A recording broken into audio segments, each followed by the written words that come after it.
बिहारी जी के मंदिर के पास एक भिखारी रहा करता था।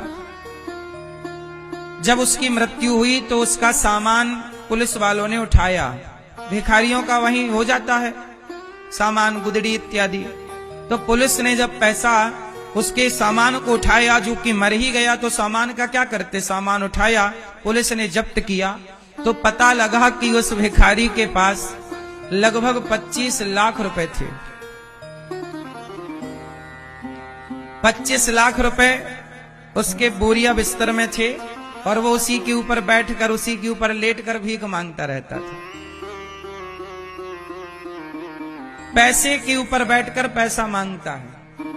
25 लाख रुपए हैं, मर गया, क्या करेगा वो 25 लाख का?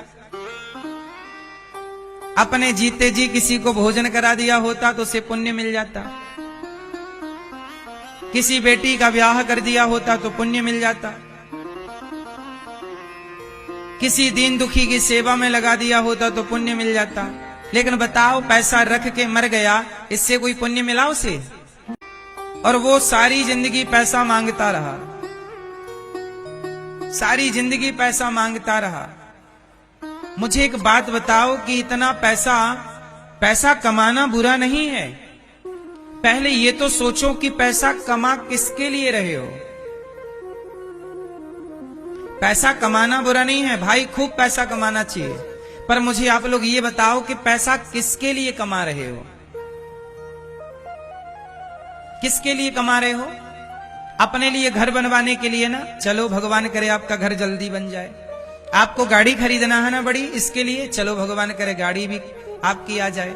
आपको बढ़िया बढ़िया कपड़े पहनना है ना, चलो भगवान करें जल्दी अच्छे अच्छे कपड़े पहनो। आपकी जरूरतें पूरी कर लो।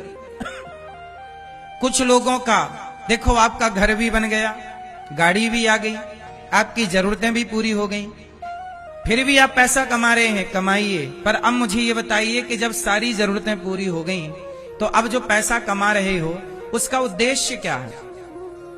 क्यों कमा रहे हो पैसा? किसके लिए कमा रहे हो? पैसा कमाओ साहब, पहले ये तो बताओ कि किसके लिए कमा रहे हो। अब मैं आपको बताता हूं कि पैसा किसके लिए कमाना चाहिए। पैसा तो ये दास अनिरुद्ध भी कमाता है और हम आपसे भी कह रहे हैं खूब कमाओ। आज यदि लाख रुपया कमाते हो तो 10 लाख रुपया कमाना। आपके परिवार में कितने सदस्य हैं?